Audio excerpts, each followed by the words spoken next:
Bom dia, Marcos. Bom dia, Geraldinho. Bom dia a todos que nos ouvem, nos assistem. Mais uma terça-feira falando sobre saúde na terceira idade, saúde no envelhecimento.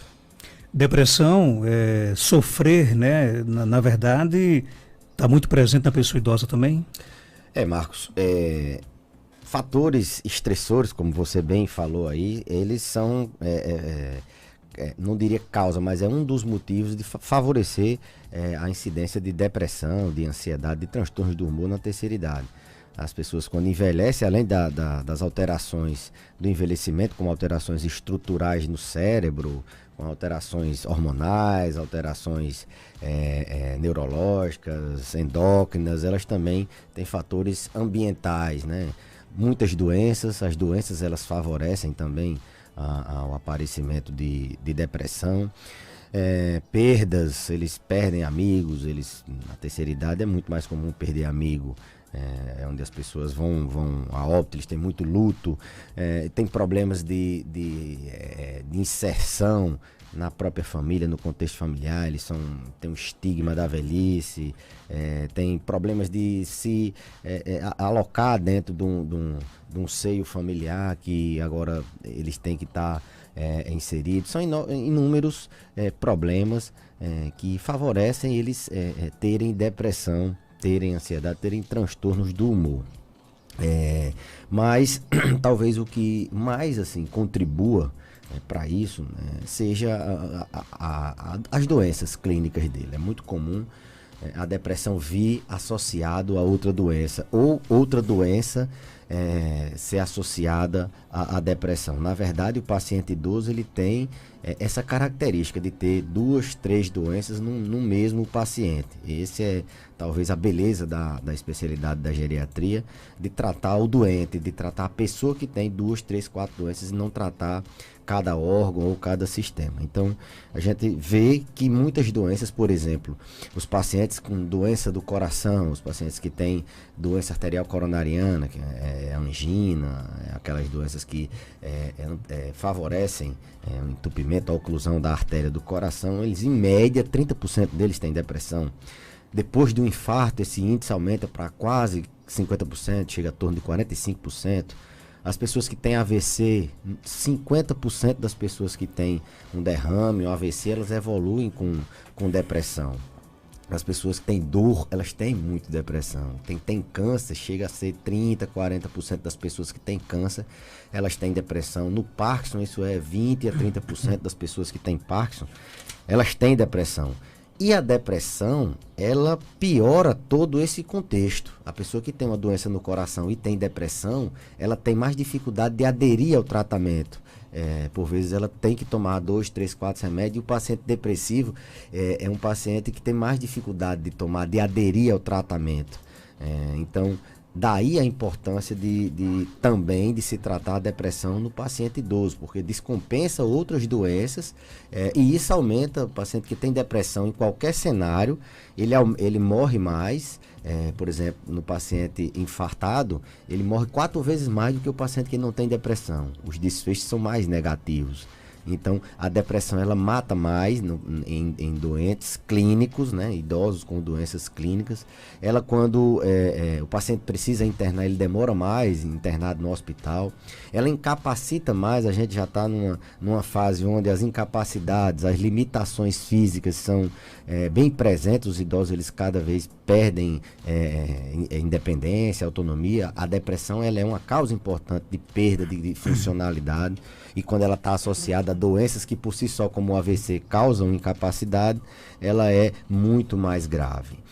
E por outro lado, a gente falou do problema que ela causa, da gravidade, da importância da gente saber que a depressão não é só tristeza, ela não está sozinha, ela não é só a depressão, não, ela está no indivíduo que tem outras doenças e tem uma idade avançada, muito por vezes fragilizada. O que mais deixa a gente também preocupado é o fato dela ser subdiagnosticada, ou seja, ela o diagnóstico não ser dado da maneira como ele deveria ser dado, tão percebido, por N fatores. Primeiro pelo estigma, né? Os idosos, não estou depressivo não, eu sou alegre, eu sou feliz, ninguém quer dizer que está que tá triste. As famílias dizem, não, meu pai está com pouca energia, eles minimizam os sintomas. Isso é da idade, ele está mais calado, mais isolado, está mais sem força, está falando menos, mas isso é da idade. Ah, meu pai é ranzinza, ele era um pouco ranzinza, ele era já a personalidade forte, mas agora ele tá mais irritado, e isso é da idade. 50% dos pacientes que têm depressão na terceira idade, eles não têm tristeza.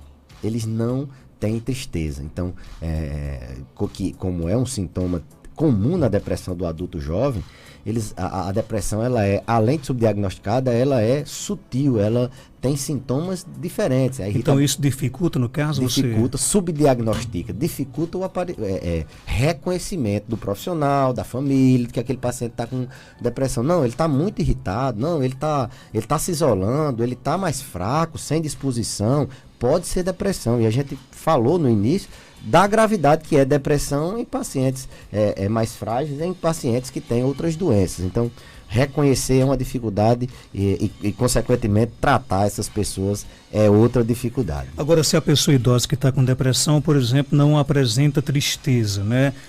Como é que você consegue identificar, de repente, que ela não está bem?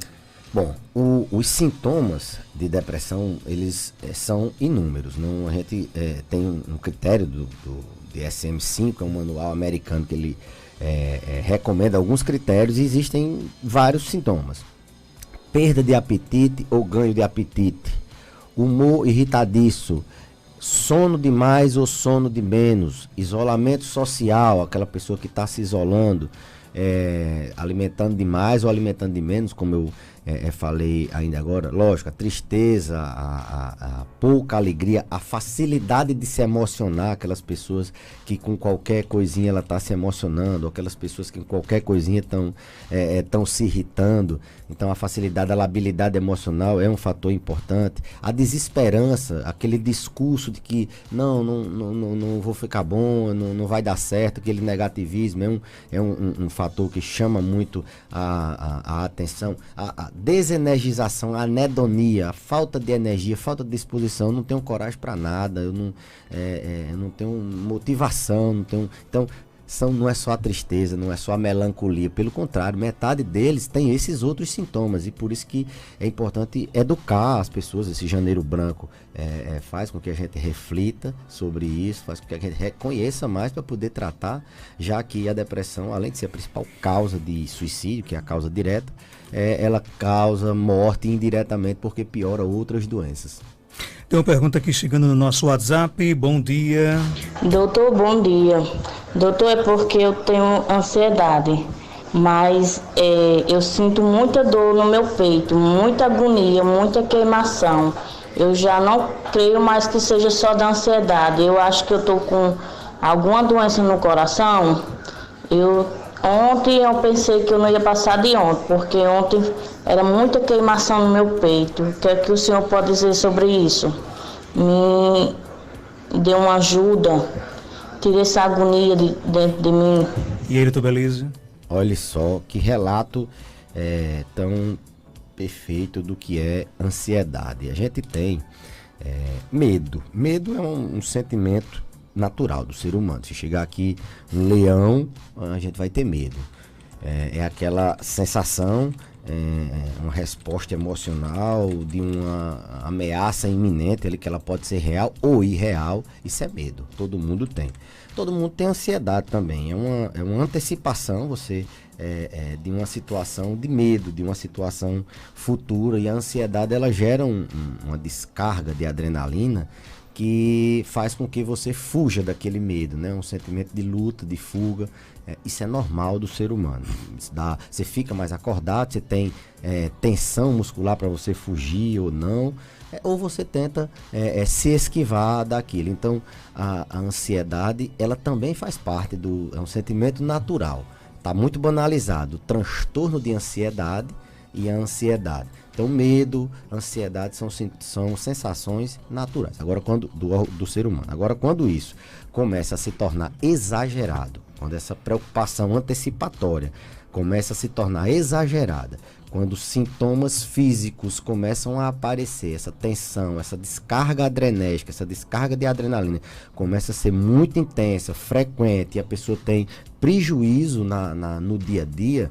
No caso dessa paciente, se não for nada cardíaco, for uma sensação, uma preocupação intensa que dá, assim, a ansiedade, ela dá isso, Marcos, ela dá sintomas físicos. No idoso isso é muito comum. Os pacientes têm transtorno de ansiedade e eles chegam dizendo que está com uma dor, essa dor é uma dor meio sem uma característica específica, que começa aqui, vai para acolá. Ele geralmente tem esse aperto no peito, essa sensação iminente de morte. Então, o transtorno de ansiedade é essa facilidade que o paciente tem de se preocupar, de ter medo com coisas irreais. Ele não consegue parar tem um medo incontrolável, né, de qualquer coisa. Tem medos específicos, por exemplo, muito comum no idoso, é o medo de cair. Quando ele cai, ele desenvolve um transtorno de ansiedade típico do idoso, que é a ptofobia, o transtorno fóbico pós-queda. Tem gente que tem medo de altura, tem gente que tem medo de barata, tem medos específicos, tem gente que tem medo de lugar fechado. E tem aquela ansiedade generalizada, aquela toda hora a pessoa está tensa, com medo de acontecer alguma coisa errada, e isso, as reações que acontecem dentro do organismo, a descarga de adrenalina faz com que a pessoa tenha sintomas, tenha dor de cabeça, tenha dor na musculatura do trapézio, tenha dor de aperto no peito. Essa de aperto no peito é muito característica de um tipo de ansiedade que a gente chama de transtorno do pânico. Aquelas pessoas que têm ataques de pânico, têm crises de ansiedade em forma de ataques, que tem um medo iminente, tem uma sensação iminente que vai morrer, geralmente associado com um acelero no coração, um aperto no peito, e essa pessoa de uma hora para outra ela tem esses ataques. É um tipo de transtorno de ansiedade. Então, respondendo ao ouvinte, o que eu recomendo é que ela procure técnicas de relaxamento. A psicoterapia ela faz com que você possa trabalhar sua mente e tratar essa questão da ansiedade. Procure um profissional que possa tratar, às vezes com medicamento, às vezes só com terapia, mas algumas medidas não fazem mal a ninguém. Atividade física, relaxamento, tentar dormir bem, isso faz com que você alivie o sintoma. Tem ouvinte com a gente, fala com quem? Bom dia. Alô, bom dia. Felizmente, o nome dela é Felicidade. Felicidade, você me escuta, Felicidade?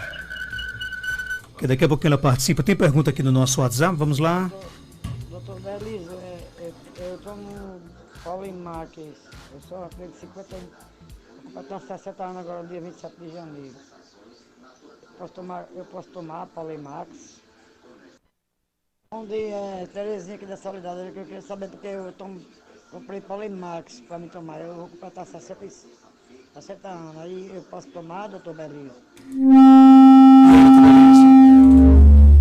Bem, não tenho conhecimento da substância, mas segundo Marcos Dantas, que todo dia anuncia aqui, acredito que sim, né, Marcos?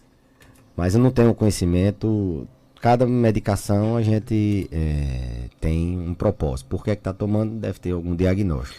Eu não conheço a substância. Doutor, eu fiz tratamento de ansiedade, tomei 6 meses o medicamento e parei de tomar os remédios. Aí eu sinto muita dor no peito esquerdo. Será que eu fiz o tratamento correto? Quem pergunta é João do Sítio Retiro. Bom, boa pergunta. Ele fez os exames, do coração não deu nada. Pronto, então já afastou causa cardíaca. Tratamento de transtorno do humor, Marcos, eles demoram um pouquinho ao paciente ficar bom. E vale a pena a gente ressaltar isso aqui, o abandono de tratamento. Um paciente que tem uma primeira depressão, ele tem eles fazem um novo episódio em 50% das vezes. Quem teve um episódio. Quem teve 2 tem a chance de ter 70%, eles fazem um terceiro. E quem já teve 3, em 90% das vezes eles fazem um quarto. Então, o fato de abandonar o tratamento faz com que a pessoa tenha mais chance desse episódio, dessa crise, da depressão, da ansiedade voltar. Cada vez que abandona, a chance maior de voltar. Então, o risco qual é? De cronificar. cada recidiva dessa, cada recorrência dessa crise de depressão, dessa crise de ansiedade, ela vem mais forte, ela vem mais intensa, e ela dá mais trabalho a tratar. Então, quem faz o tratamento é importante fazer do começo, passando pelo meio e até o fim. Tem toda a etapa. Você faz uma etapa de tirar o paciente dos sintomas, remissão de sintomas, aí faz uma espécie de armazenamento de tranquilidade ali por 1, 2 anos. No idoso geralmente dura mais do que 1 ano. As pessoas melhoram logo com 1 mês, mas já querem abandonar, mas o tratamento ele dura no mínimo 1 ano. Então tem que tratar pelo período correto, porque o risco de ter um novo episódio, desse episódio ser mais grave, ou de ter essa doença para o resto da vida é muito maior. Então, aqui vale a pergunta de reforçar a importância de só parar, de só desmamar as medicações quando o médico assim o fizer. 6 meses é um tempo muito curto, eu não sei qual foi o tipo de transtorno dele, qual o tipo de ansiedade, em que nível estava, mas geralmente, pelo menos a depressão, ela dura no mínimo 1 ano, né? Paciente idoso geralmente toma mais de 1 ano, toma 2 anos, e a gente vai tentando diminuir lentamente. Tem cura, tem dia de começar, dia de parar, se a pessoa fizer o tratamento também não medicamentoso, de a gente orientar terapia, atividade física, fizer tudo direitinho, não ficar abandonando o tratamento, não ficar, hoje eu não vou tomar para ver se eu fico melhor. Isso aí tudo faz com que você está cavando sua própria cova, tá fazendo com que você fique tendo que tomar o remédio para o resto da vida. Então não abandone, porque o risco de recair é muito maior, e essa recaída ela é mais intensa, e o risco de você ficar tendo que cronificar a doença é muito maior. Doutor Belísio, eu acho que em toda família nós temos, por exemplo, aquelas pessoas idosas que não querem sair de casa, não quer participar do aniversário, diz que não vai sair de casa porque dá problemas, vai dar trabalho. Isso já é, por exemplo, digamos assim, um prenúncio de uma ansiedade? E você tem que ter cuidado ao se deparar com pessoas com essas características? Isso é uma pergunta que talvez muita gente estivesse querendo fazer. Depende muito do perfil do paciente. É um paciente que nunca gostou de sair de casa, nem de conversar com o vizinho, nunca gostou de ir para a praça, nunca gostou...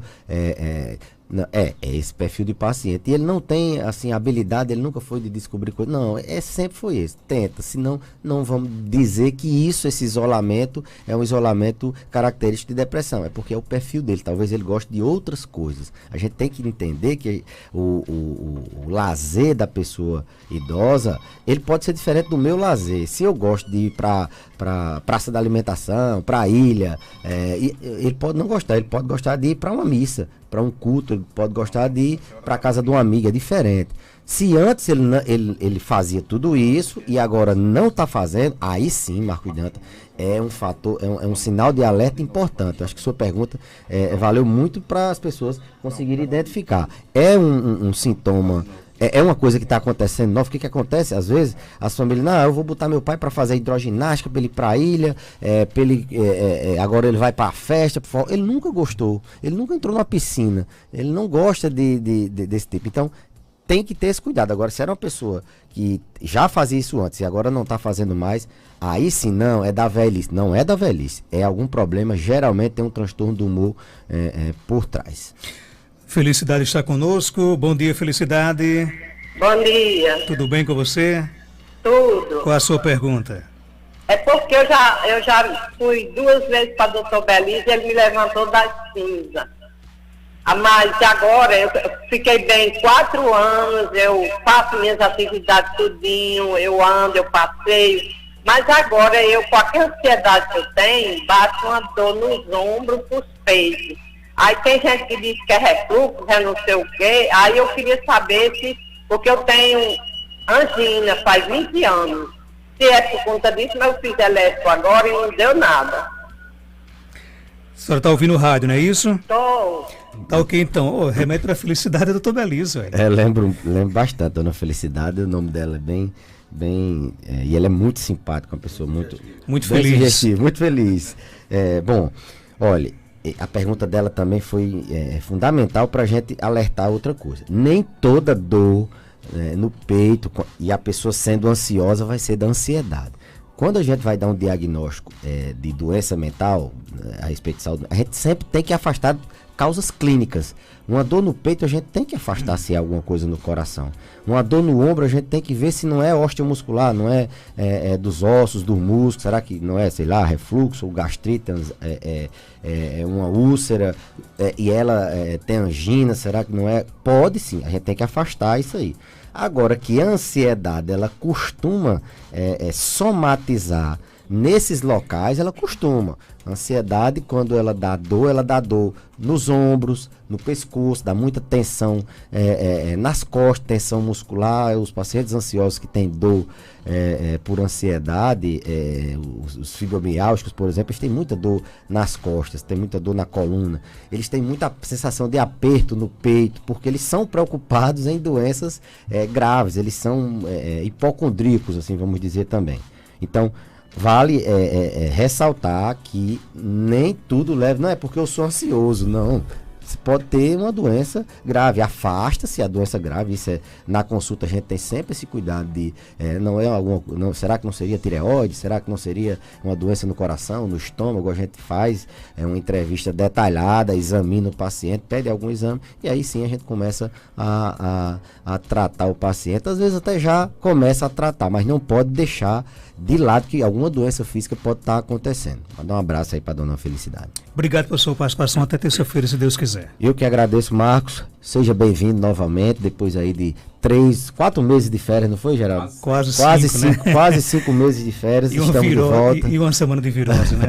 É uma satisfação sempre tê-lo aqui conosco.